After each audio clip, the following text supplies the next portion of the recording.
gustaría que hoy reflexionáramos o viéramos la oración más conocida de la Biblia y fuéramos al libro de Mateo y al capítulo 6, donde Jesús nos enseña a orar. Nos enseñó a orar. Vamos a leer Mateo 6 desde el 5 hasta el 15, un texto que la Reina Valera lo titula Jesús y la oración, que también lo tenemos en Lucas 11. Lo podemos leer en Lucas 11 con algunas diferencias, pero vamos a leerlo en Mateo 6 del 5 al 15. Dice así: y cuando ores, no seas como los hipócritas, porque ellos aman el orar en pie en las sinagogas y en las esquinas de las calles, para ser vistos de los hombres. De cierto os digo que ya tienen su recompensa. Mas tú cuando ores, entra en tu aposento y cerrada la puerta, ora a tu Padre que está en secreto. Y tu Padre que ve en lo secreto te recompensará en público. Y orando no uséis vanas repeticiones como los gentiles, que piensan que por su palabrería serán oídos. No os hagáis pues semejantes a ellos, porque vuestro Padre sabe de qué cosas tenéis necesidad, antes que vosotros le pidáis. Vosotros pues oraréis así: Padre nuestro que estás en los cielos, santificado sea tu nombre, venga tu reino, hágase tu voluntad como en el cielo, así también en la tierra. El pan nuestro de cada día dánoslo hoy, y perdónanos nuestras deudas, como también nosotros perdonamos a nuestros deudores. Y no nos metas en tentación, mas líbranos del mal, porque tuyo es el reino y el poder y la gloria por todos los siglos. Amén. Porque si perdonáis a los hombres sus ofensas, os perdonará también a vosotros vuestro Padre Celestial.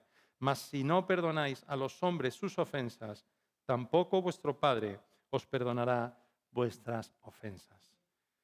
Te quiero dar gracias, Dios, porque podemos leer tu palabra en esta mañana, Señor, y te presento este tiempo, Señor, y yo te ruego que, Espíritu Santo, seas tú el que puedas mover nuestros corazones y que puedas grabar tu palabra en nosotros, Señor, que puedas bendecirnos con tu palabra, Señor, y sobre todo que puedas seguir cambiándonos.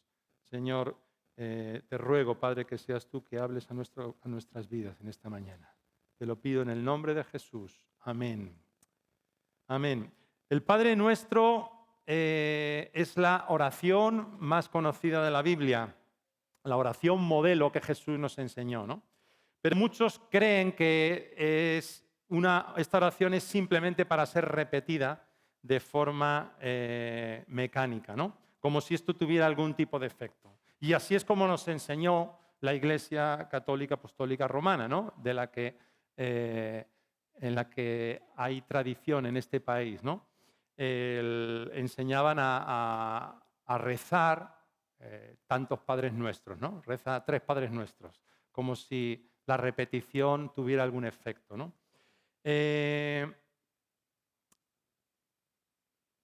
No es lo mismo orar que rezar.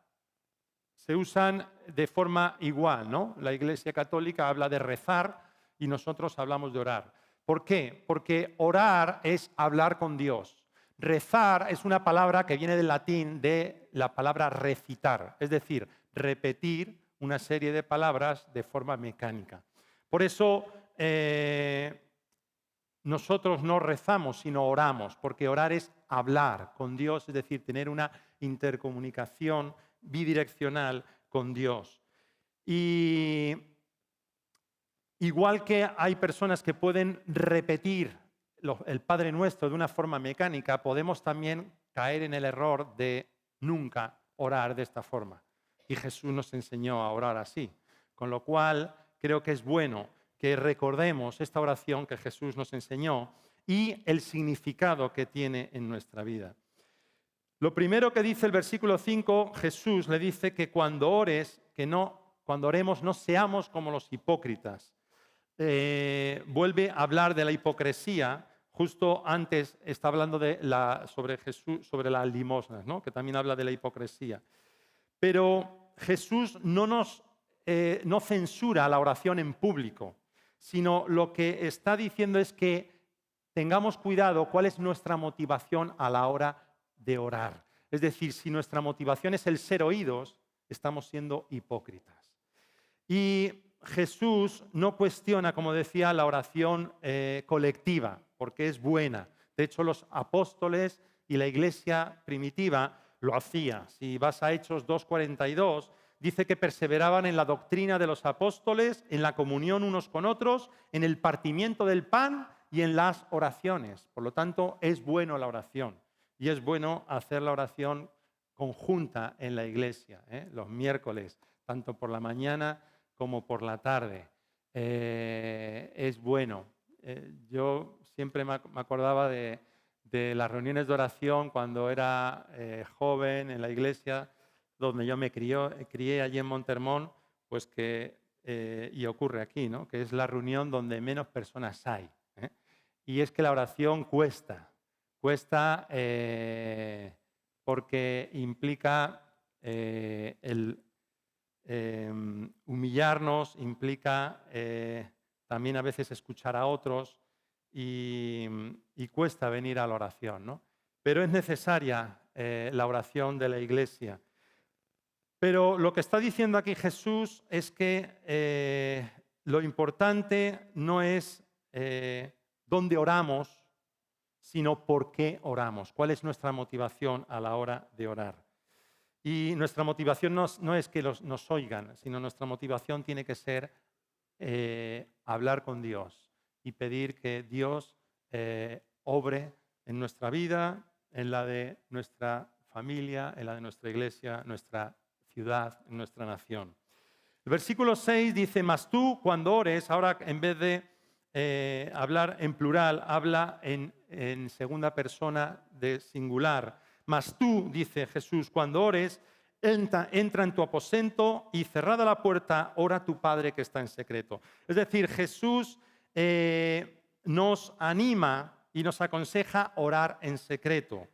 Y dice que Él nos va a recompensar si oramos en secreto, porque Dios nos escucha y Él sabe de qué tenemos necesidad. Por lo tanto, es bueno que nos encerremos y oremos en secreto, bien sea por la mañana, bien sea por la noche, en cualquier momento del día, o bien sea yendo en el coche o en el trabajo. Lo bueno es que podemos hablar con Dios en cualquier momento. No importa, no tiene que ser algo reglado, algo que tiene que ser en un sitio específico o en una hora específica. Podemos hablar con Dios en todo momento. Y eso es un privilegio. Amén. Y contar con Él. El versículo 7 dice que orando no usemos vanas repeticiones. Lo que hablábamos antes, ¿no? Cuando la gente repite el Padre Nuestro 2, 3, 5 veces, pensando que eso va a tener algún poder. Dice que no oremos usando vanas repeticiones, que, como los gentiles que piensan que por su palabrería serán oídos. Por lo tanto, no importa la duración de la oración, sino lo que importa es la sinceridad. Dios quiere que nos acerquemos a Él como somos, de forma sincera, que no vengamos a Dios de una forma enmascarada. Él nos conoce, sabe lo que hay en lo profundo de nuestro ser, sabe lo que pensamos, igual que sabía lo que pensaban los fariseos. Dios es omnisciente, todo lo sabe. Aún en lo más profundo de nuestro ser, Dios sabe lo que hay ahí. Por lo tanto, necesitamos acercarnos de forma sincera. San Agustín decía que no hay en la oración muchas palabras, sino muchas súplicas, si el corazón persevera en ellas con fervor. Por lo tanto, no importa el número de palabras, no importa cómo las dices, no importa si es de una forma o de otra, lo que importa es cómo abres tu corazón a Dios y lo que presentas delante de Él. Versículo 8 dice, no os hagáis pues semejantes a ellos, porque vuestro Padre sabe de qué cosas tenéis necesidad antes que vosotros le pidáis. Conoce nuestras necesidades y Él va a suplir nuestras necesidades conforme a su voluntad. Pero claro, ante esta pregunta, si Dios ya conoce nuestras necesidades, es razonable que nos preguntemos para qué orar, ¿no? Si ya Dios lo conoce, ¿para qué para qué tenemos que hablar con Él o pedirle si Él ya lo conoce? La razón es que en la oración reconocemos nuestra necesidad, ¿eh? Y nuestra dependencia de Dios. Es decir, Dios no creó la oración para pedir. Dios creó solo para pedir. Dios creó la oración para tener un encuentro con nosotros. Repito, Dios no creó la oración solo para pedirle, para rogarle, porque muchas veces solo acudimos a Él cuando necesitamos algo de Él, ¿no? Dios creó la oración para tener un encuentro con Él, porque Dios quiere tener un encuentro con nosotros cada día. Por lo tanto, la oración es la base de nuestra comunión con Dios, ¿eh? Y Dios responde en respuesta a esa oración. Y en el versículo 9, Jesús nos dice, vosotros oraréis así. Y empieza diciendo, Padre nuestro. La palabra que usa para Padre es la palabra Abba, una palabra del arameo, que era la lengua que usaba el pueblo, ¿no? El hebreo era una lengua más culta y el arameo era la lengua que usaba Jesús. Y la palabra Abba es la palabra que usaban los niños para dirigirse a sus padres, ¿no? Podríamos traducirla como papá o como papi, ¿no? Cuando un niño pequeñito le dice papi, de forma confiada, y se acerca a su padre. Así es como nosotros nos debemos acercar a Dios, porque Él es nuestro Padre. Y es curioso porque dice Padre nuestro. Y ese nuestro lo que nos dice es que no es solo mío, sino que también es tuyo, y tuyo, y tuyo. Es de todos, ¿no? Eso nos habla o nos aleja del egoísmo, porque pensamos a veces que es algo exclusivo nuestro o mío, ¿no? Pero es nuestro Padre. Es mi Padre, pero también es el tuyo. Por lo tanto, cuando decimos Padre nuestro, estamos reconociendo que es el Padre de todos los que le reciben, ¿eh? Porque como ya sabemos, en su palabra dice que no todos son hijos de Dios, sino que todos somos criaturas de Dios, pero solo los que le reciben y los que creen en su nombre, Él les ha dado potestad de ser llamados hijos de Dios. Por lo tanto, si somos hijos de Dios, Él es nuestro Padre. Y a Él nos dirigimos en esta oración diciéndole, Padre nuestro. A partir de aquí, el bosquejo de la oración es el siguiente. Habla de 3 peticiones que ponen los intereses de Dios en primer lugar, que son, santificado sea tu nombre, venga tu reino y hágase tu voluntad. 3 peticiones que ponen los intereses de Dios en primer lugar. Y luego vienen otras 3 peticiones que ponen, son personales, que ponen nuestro interés. El pan nuestro, el perdón y el librarnos de la tentación y del mal. Es decir, es una estructura bastante ordenada, ¿no? Repito, 3 peticiones que ponen los intereses de Dios y 3 peticiones personales. Y termina alabando a Dios, igual que empieza. Y empieza esta oración diciendo después de Padre nuestro, santificado sea tu nombre. Es decir, empieza alabando a Dios. Y es que es así como debemos empezar nuestras oraciones. Siempre, normalmente hacemos lo contrario y pasamos directamente a pedir, ¿no? Pero Jesús nos enseñó a alabar a Dios primero. Santificado sea tu nombre. Deberíamos comenzar nuestras oraciones con adoración, dando alabanza y honra al único que es digno de recibirla, al único Dios digno de recibirla. Y no empezando a pedir, como muchas veces lo hacemos, de forma egoísta. Es que sale por nuestra propia naturaleza, ¿no? El pedir y pedir. Así que lo primero, que Dios sea glorificado en nuestra vida, santificado sea tu nombre. La segunda petición que hacemos en esta oración es pedirle que venga su reino. ¿Y qué significa venga tu reino? Porque a veces esta palabra no se entiende bien, ¿no? Porque pensamos que el reino de Dios es el que está allí, en el cielo, ¿no? Pero el reino de Dios es el gobierno de Dios en nuestra vida. Es decir, cuando decimos venga tu reino, estamos diciendo que venga el gobierno de Dios sobre nuestra vida. Que Dios gobierne nuestra vida, en definitiva. Es decir, que ya no vivimos nosotros para nosotros, que ya no somos nosotros o no debemos ser los que tomemos las decisiones por nuestra propia cuenta, sino que debemos contar con Dios. Por eso cuando decimos venga tu reino, le estamos diciendo que tú tomes parte de mi vida. Te entrego mis decisiones, te entrego el gobierno de mi vida. Te entrego el gobierno de mi vida. Y es que el reino de Dios no solo es algo futuro que vamos a compartir y que vamos a tener cuando partamos de esta tierra, sino que es algo presente en nuestros días. Dios quiere establecer el gobierno sobre tu vida y sobre mi vida. Dios quiere que pongamos en primer lugar sus intereses y no los nuestros. Y esto choca con nuestro egoísmo, choca con nuestra naturaleza caída de mirarnos a nosotros mismos y buscar nuestros intereses. Cuando decimos venga tu reino, estamos contando con Él. Cuando oramos, estamos contando con Él.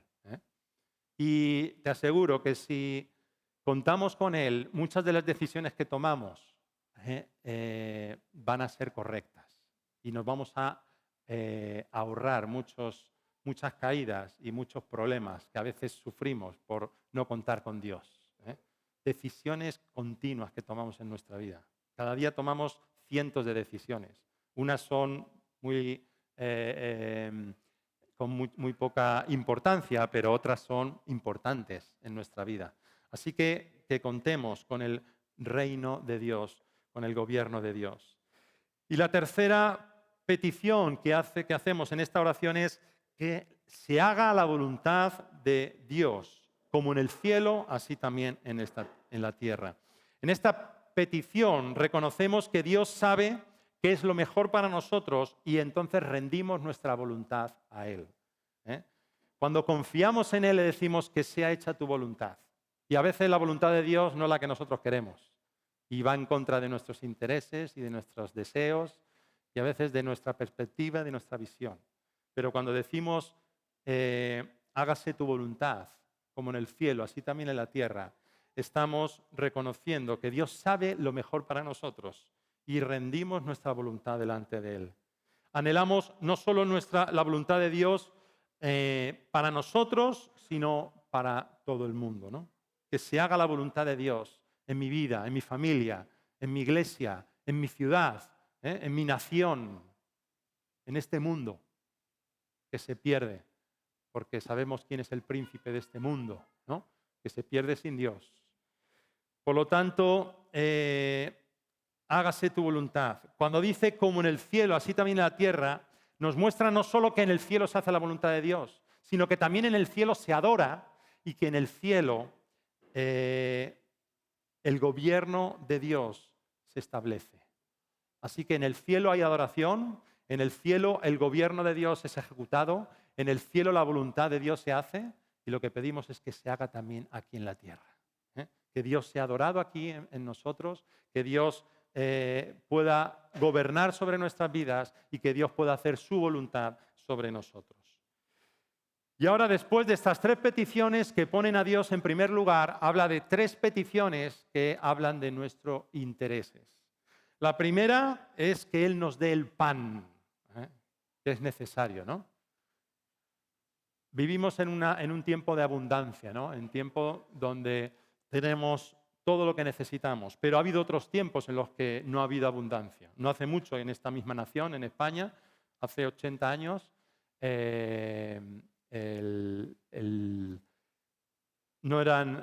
las necesidades no eran las mismas, o había muchas más necesidades y mucha más pobreza. Por eso Dios desea que le pidamos el pan diario, pero esto implica algo y es que no nos preocupemos tanto por el mañana, sino habla del pan de hoy, ¿no? El pan de hoy. Un poco más adelante, en el versículo 34 de este mismo capítulo, dijo, así que no os afanéis por el día de mañana, porque el día de mañana traerá su afán, basta a cada día su propio mal. Es decir, Jesús nos enseña a que le pidamos el pan de hoy. Mañana Dios dirá, ¿eh? Lo tendremos también, pero que nos preocupemos por lo de hoy. El ayer ya pasó, ya lo que pasó ayer ya no va a volver, sea bueno o malo. El futuro es un misterio, ¿no? No sabemos qué va a pasar mañana, pero hoy es un regalo, por eso se le llama presente, ¿no? Hoy es un regalo, así que Dios quiere que pidamos por el pan de hoy, ¿eh? Y así Dios se lo enseñó a su pueblo en el desierto. En Éxodo 16:4, Jehová le dijo a Moisés, he aquí yo os haré llover pan del cielo, les dijo, pan del cielo, fíjate qué milagro. Y el pueblo saldrá y recogerá diariamente la porción de un día para que yo lo pruebe si anda en mi ley o no. Dios les dio a su pueblo en el desierto el maná, ese pan que caía del cielo, pero se lo daban para un día. No podían guardarlo porque se pudría. Porque al día siguiente Dios iba a volver a descender maná. Iba a darles el maná otra vez. Por eso la relación con Dios debe ser diaria. No me vale lo que comí ayer, porque hoy vamos a comer todos, ¿no? A no ser que algún ayune. Pero todos los días comemos, todos los días comemos. Así que igual con Dios necesitamos una relación diaria, porque la de ayer ya pasó. A Dios le necesitamos hoy, pero mañana que es lunes también le vamos a necesitar. Aunque no sea domingo y no vengamos a la iglesia, le vamos a necesitar mañana lunes también. Y al otro día, y al otro día. Por lo tanto, necesitamos el pan de cada día, pero no solo el pan material, sino el pan espiritual, que es su alimento, que es su palabra, que es su dirección, que es su espíritu. Necesitamos su alimento diario. Así que busquemos a Dios cada día sin esperar el mañana. Dios tiene sus bendiciones para nosotros cada día. Así que necesitamos ese pan diario. La segunda petición que hacemos en esta oración es que Él perdone nuestras deudas. Todos tenemos deudas, ¿no? No solo la del banco, no solo la hipoteca, sino tenemos deudas. Y esta es una de las partes más delicadas y más serias de esta oración. Muchos saltarían esta parte del Padre Nuestro, muchos la quitarían, si meditaran realmente sobre esto. Y es que esto implica dos acciones sobre nuestras vidas. Lo primero es que tenemos que pedir que Dios perdone nuestras ofensas o nuestras deudas. Es decir, debemos reconocer nuestro pecado y no endurecer nuestro corazón. Pedir a Dios perdón. En Primera de Juan, ve conmigo si tienes la Biblia, Primera de Juan, capítulo 1, versículo 8, dice que si decimos que no tenemos pecado, nos engañamos a nosotros mismos y la verdad no está en nosotros. Pero si confesamos nuestros pecados, Él es fiel y justo para perdonar nuestros pecados y limpiarnos de toda maldad.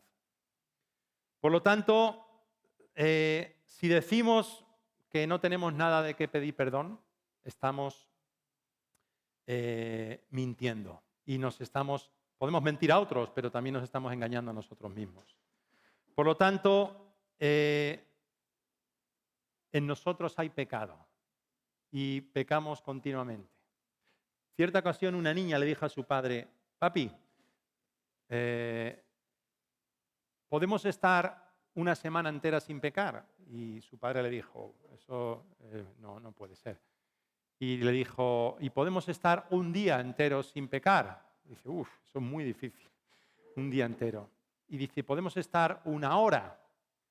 Bueno, una hora, no sé si podríamos. Dice, ¿y un minuto? Dice, bueno, un minuto a lo mejor sí. Dice, entonces, ¿por qué no vivimos la vida minuto a minuto? ¿No?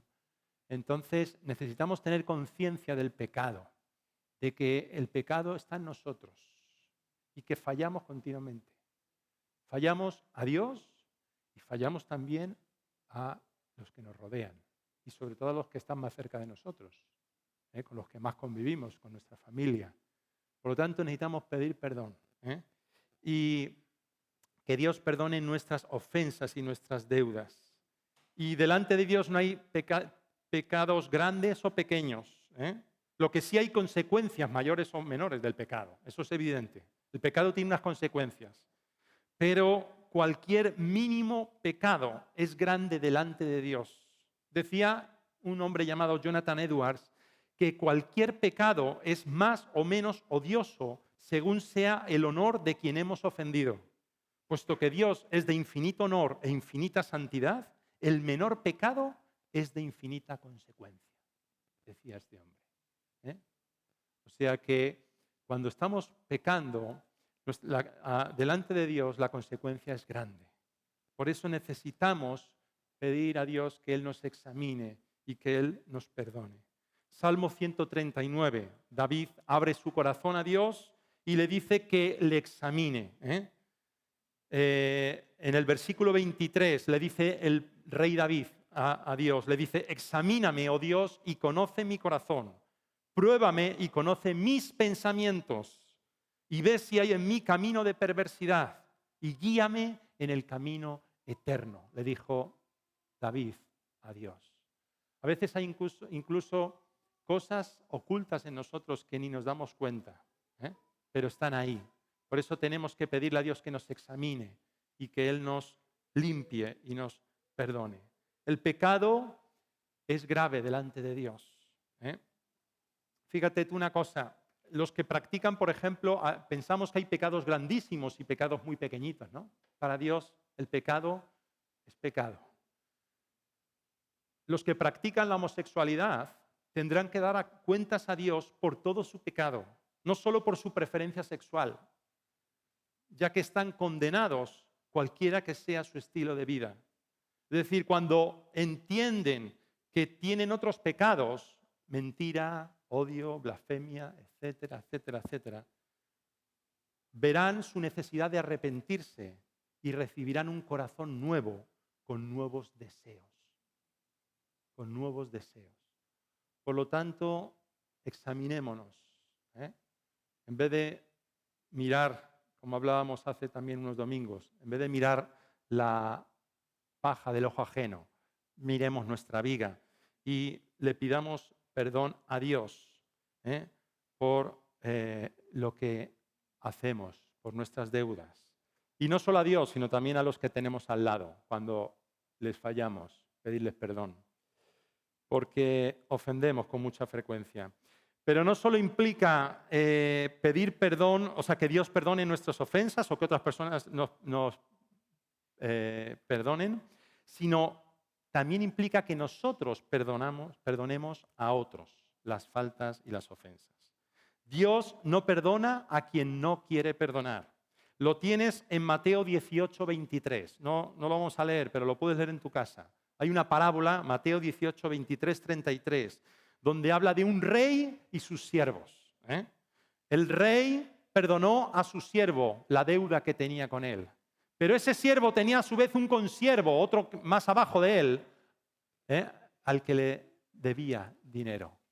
Y ese no perdonó a su consiervo. Por lo tanto, Dios no nos va a perdonar si nosotros no perdonamos a los demás. Dios no nos va a perdonar. Lo dice la palabra bien claramente. Por lo tanto, el siervo, necesitamos perdonar a los que nos han ofendido. Puede haber 1000 razones buenas para que uno no perdone a otro, pero ninguna tan buena para evitar que llegue el perdón de Dios. Porque Dios siempre nos va a perdonar si nos arrepentimos. Siempre. Sea el pecado que sea.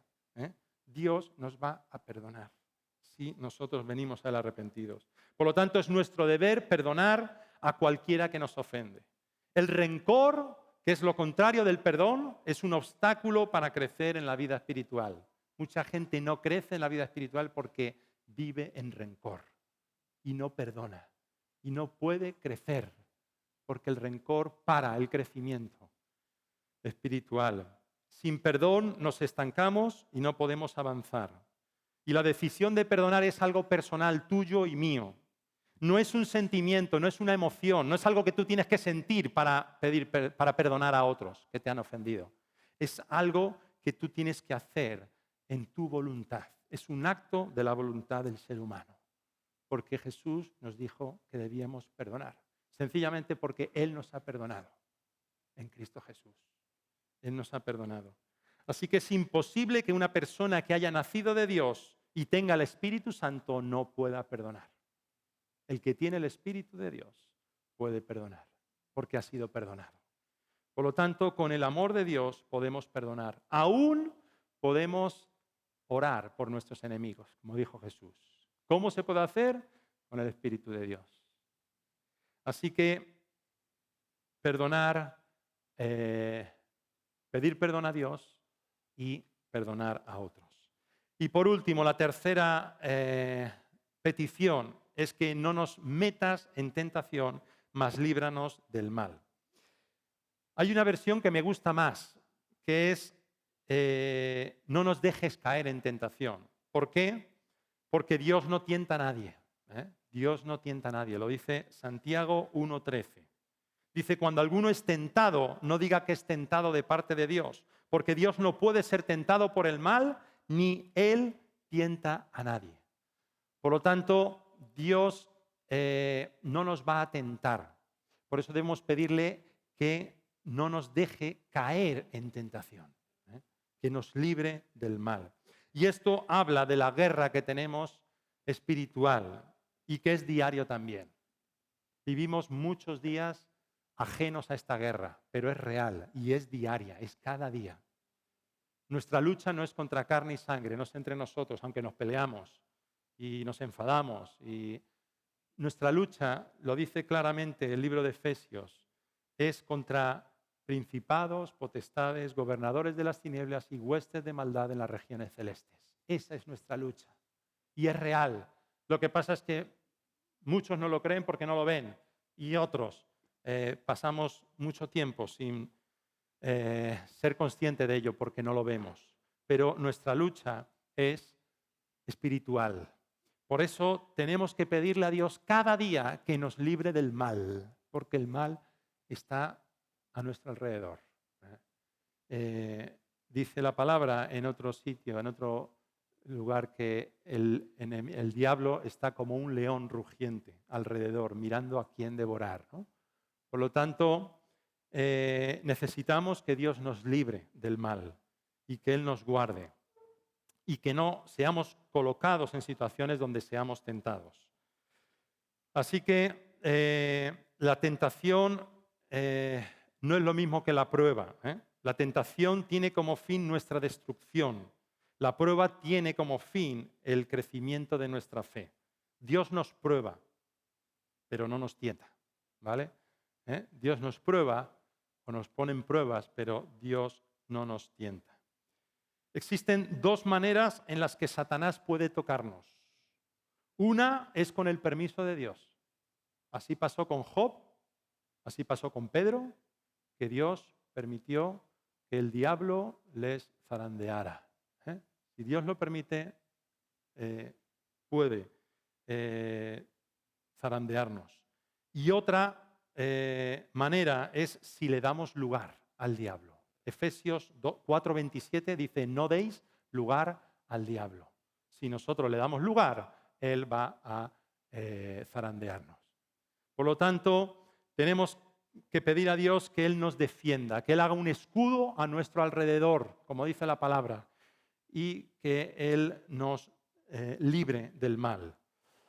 Así que la lucha es grande. Él viene contra nosotros, contra nuestra familia, contra la iglesia, contra cada uno de nosotros. Y me gusta cómo termina esta oración que Jesús nos enseñó. Termina alabando a Dios, igual que empezó. Empezó diciendo, Padre nuestro, santificado sea tu nombre, ¿no? ¿Y cómo termina la oración? Porque tuyo es el reino, el poder y la gloria, por todos los siglos. Amén.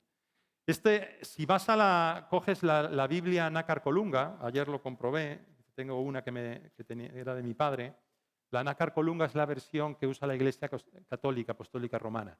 Si tú lo buscas, no termina así.